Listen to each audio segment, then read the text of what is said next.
ሰላም ጤና ይስጥልን የተከበራችሁ ተመልካቾቻችን ከናሁ ቴሌቪዥን ለሰኔ 17 ቀን 2018 ዓ.ም ለተሮቡ የምሳ ሰዓት መረጃዎቻችን ወደ እናንተ የሚደርሱበት ጊዜው አሁን ነው። ከዜናዎቹ ጋር ዳና ታደሰ አብራችሁ ቆይታ አደርጋለሁ። አብራችሁን ሁኑ።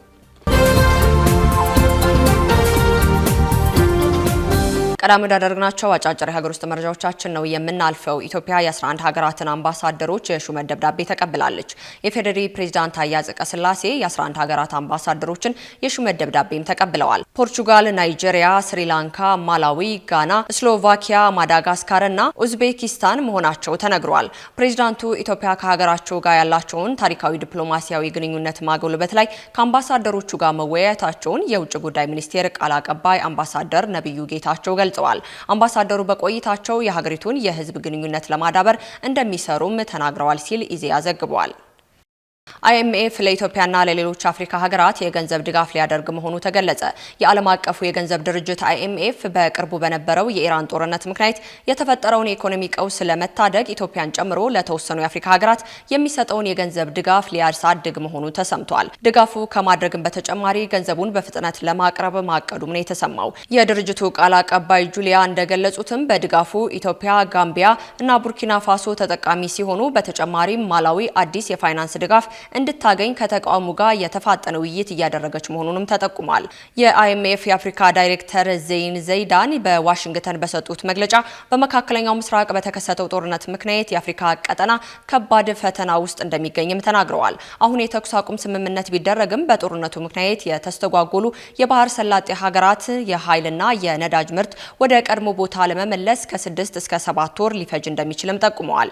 የነዳጅ ምርት አቅርቦት መቋረጥ በአፍሪካ ሀገራት ላይ ከፍተኛ የነዳጅና የማዳበሪያ ዋጋ እንዲንርም አድርጎታልም ብለዋል። በተጨማሪም ሳኦ ቶሜና ፕሪንሲፔ የ$25 ሚሊዮን የትብብር መርሃ ግብር አካል የሆነ $6.1 ሚሊዮን ለማግኘት ከስምምነት ደርሰዋልም ተብሏል። የከፍተኛ ትምህርት ተቋማት የመውጫ ፈተና ቅሬታ ማቅረቢያ ጊዜ ይፋ ተደረገ። ከከፍተኛ ትምህርት ተቋማት የመውጫ ፈተና ኤግዚት ኤግዛም ውጤት ጋር በተያያዘ ቅሬታ ያላቸው ተፈታኞች እስከ ሰኔ 23 ቀን 2018 ዓ.ም ድረስ ቅሬታቸውን ማቅረብ እንዲችሉ የትምህርት ምዘናና ፈተና አገልግሎት አስታውቋል። ተፈታኞች በአካል መገኘት ሳያስፈልጋቸው ውጤት ባዩበት ዌብሳይት ላይ ብቻ በማመልከት እንደሚችሉ የተገለጸ ሲሆን የቅሬታ ማቅረቢያ ጊዜውም ከሰኔ 17 ቀን እስከ ሰኔ 23 ቀን 2018 ዓ.ም ድረስ ብቻ እንደሚቆይም ተገልጿል። ይሁን እንጂ ቁጥራቸው ቀላል የማይባል ተፈታኞች እስካሁን ድረስ ውጤታቸውን መመልከት እንዳልቻሉና ለማየት ሲሞክሩ ፔንዲንግ የሚል መልእክት ብቻ እየመጣላቸው መሆኑን እየገለጹ ይገኛሉ። በመሆኑም ተፈታኞች እስካሁን ውጤት አላየንም እያሉ ባለበት በዚህ ወቅት ችግሩ ሳይፈታ ቅሬታ ማቅረቢያ ጊዜ መግለጽ አግባብ አይደለም ተብሏል። ውጤታችንን እንድናይ ይደረግልን፣ ችግር ካለ ይፋዊ ማብራሪያ ይሰጠን ሲሉ ተማሪዎቹም ጠይቀዋል። የትግራይ ክልል ባለስልጣናት ስራ ላይ ያዋሉት ጨቋኝ ህግ እንዲሻር ሂዩማን ራይትስ ዎች ጥሪ ያቀረቡ። ዓለም አቀፍ የሰብአዊ መብት ተሟጋች ድርጅቶች ሂዩማን ራይትስ ዎች የግዳጅ ወታደራዊ ምርመራ ለማካሄድና ተቃዋሚዎችን ለመቅጣት ስልጣን ይሰጣል ያላቸውን በትግራይ ክልል ስራ ላይ የዋለ ህግ እንዲሻር ለክልሉ ባለስልጣናት ጥሪ አቅርበዋል። የትግራይ ክልል ምክር ቤት ባለፈው ግንቦት ወር መጨረሻ ያጸደቀው ህግ ኤርትራ ከምትከተለው አስገዳጅ የብሔራዊ አገልግሎት ጋር ምስስሎች ያለው ነው ሲል ድርጅቱ ተችቷል። መቀመጫውን በዋሽንግተን ዲሲ ያደረገው ሂዩማን ራይትስ ዎች ባለፈው ሳምንት አነጋጋሪ ሆነው የሰነበተውን ህግ በተመለከተ ጠንከር ያለ ጥሪን ያቀረቡት ትናንት ማክሰኞ ሰኔ 16 ቀን 2018 ዓ.ም ባወጡት መግለጫ ነው። የድርጅቱ የአፍሪካ ክፍል ምክትል ኃላፊ ላቴሺያን የትግራይ ባለስልጣናት በክልሉ ለቀጠለው ፖለቲካዊ ውጥረት ሲቪል ሰዎችን ለወታደራዊ በመመልመልና የሚቃወሙትን በመቅጣት ምላሽ መስጠት እንደማይገባም አሳስበዋል።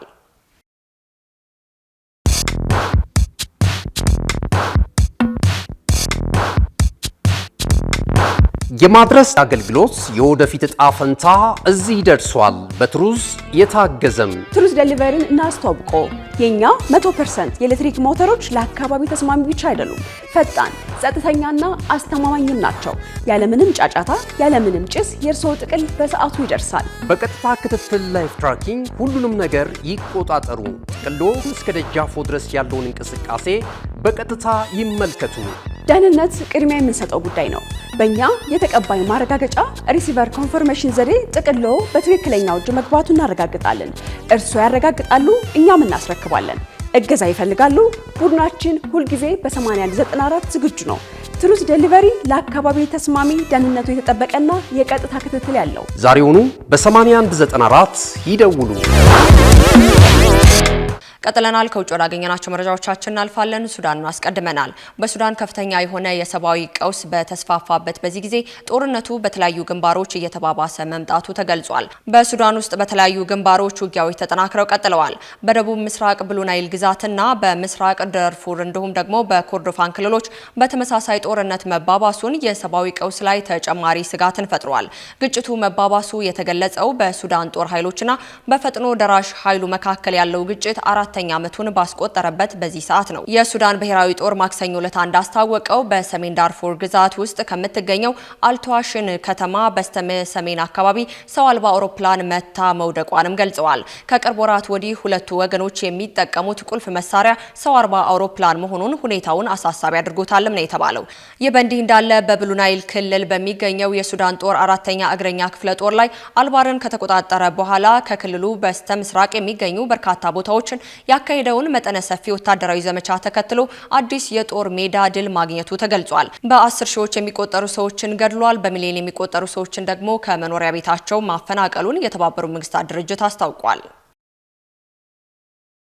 በመጨረሻም አምነስቲ የአውሮፓ ህብረትና ዘረኛ ሊቢያውያንን የሚነቅፍ መግለጫ ማውጣቱ ተገለጸ።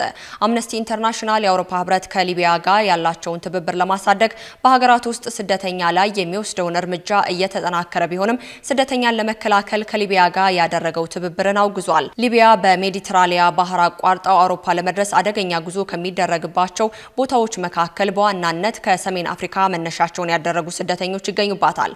አምነስቲ በተባበሩት መንግስታት ድርጅት እውቅና ያለው መንግስትና ተቀናቃይ ምስራቃዊ አስተዳደሮች በስደተኞች ላይ እርምጃ ሲወስዱና ጸረ ስደተኛ ስሜቶችን የጥላቻና የዘረኝነት መግለጫዎችን ሲያስተጋቡ መቆየታቸውንም ገልጿል። በዩናይትድ ኪንግደም የተመሰረተው የመብት ተሟጋች ድርጅቱ የአውሮፓ ህብረት ከተቀናቃኙ የሊቢያ ባለስልጣናትና አጋር ታጣቂዎች ጋር የዘር አድሎ፣ የጅምላ እስር፣ የዘፈቀደ እስርና ህገወጥ ስደቶች፣ ጥገኝነትን ጠያቂዎች እንዲሁም ደግሞ ስደተኞችን የማፈናቀል ዘመቻ እየተባባሰ በመጣበት በዚህ ወቅትም ከሊቢያ ባለስልጣናትና አጋር ታጣቂዎች ጋር ያለውን የፍልሰት ትብብር ለማስፋትም ይረዳልም ተብሏል። በ2021 የረጅም ጊዜ ገዢ ሙሐመድ ጋዳፊ በኔቶ የሚደገፈውን ህዝባዊ አመጽ ተከትሎ ከሞቱ በኋላ ሊቢያ በክፍፍልና አለመረጋጋት ስትታመስ ቆይታለች። እንደ አምነስቲ ገለጻ የአውሮፓ ህብረት በምስራቅ ቤንጋዚ የባህር ማዶ ላይ ማስተካከያ ማዕከል ማቋቋም እንደሚፈልግም ገልጿል። የአምነስቲ ዳይሬክተር ዲያና አልኬን እንዳሉትም ህብረቱ በየጊዜው የስደተኞች መርከብን ለሚጠልፉ የሊቢያ ባህር ጠላፊዎች ጠባቂ የገንዘብ ድጋፍ በማድረግ በአሰቃቂ ጥሰቶችና በደሎች ላይ ተባብሯል ነው ያሉት። የጦር ወንጀሎችንና ሌሎች የመብት ጥሰቶችን ያለ ቅጣት በምስራቁ ላሉ ታጣቂዎች ማራዘም በዓለም አቀፍ ህግ ብቻ ሳይሆን ለሰው ህይወትና ለክብርን ጭምር አስደንጋጭ ጥቃት ያደርገዋልም ሲል ተችቷል። ካሽጎ በየትኛውም ዓለም ሆነው በማንኛውም ሰዓት ለወገኑ የሚደርሱበት ፈጣን የገንዘብ መላኪያ ተከፈተሎ። ማስተርና ቪዛ ካርዶን በመጠቀም ከ5 እስከ 20 ዶላር የሚልኩበት አዲስ የገንዘብ መላኪያ መንገድ። ካሽጎን ለየት የሚያደርገው የትኛውም የገንዘብ ዝውውር በፍጥነት አገልግሎት ከመስጠቱም ባሻገር ለማንኛውም አገልግሎት ምንም አይነት ክፍያ አለመጠየቁ ነው። በሀገራችን ታሪክ ገንዘብን ከውጪ ወደ ሀገር ቤት በማስተላለፍ በመተግበሪያ መልክ አገልግሎት መስጠት የጀመረው የመጀመሪያው ሀገር በቀል የገንዘብ መላኪያ ዘዴ ካሽጎ ከ4500 በላይ ባሉ የባንክ ቅርንጫፎች አገልግሎት እየሰጠ ይገኛል። ገንዘቦን በሰኮንዶች ልዩነት ውስጥ ይፈልጉ በአካውንቶ ወይንም በእጆ ቆጥረው የሚወስዱበት ልዩ ዘዴ። በቅርቡ ሁሉንም ኢትዮጵያዊ ባለቤት ለማድረግ ጉዞ የጀመረው ካሽጎ ዛሬውኑ መተግበሪያውን በስልኮ ላይ በመጫን የአገልግሎቱ ተጠቃሚ ሆኑ። ፍጥነት መለያችን፣ ኢትዮጵያን መክፈቻችን፣ ካሽጎ ነው መላኪያችን። ካሽጎ የአዲሱ ትውልድ ብራንድ። ክቡራን ተመልካቾቻችን ከናሁ ቴሌቪዥን ለሰዓቱ የያዝላችሁ መረጃዎቻችን እስካሁን ይመስሉ ነበር። ከዜናዎቹ ጋር ዳና ታደሰ አብራችሁ ቆይታ አደረግኩኝ። መልካም ቀን።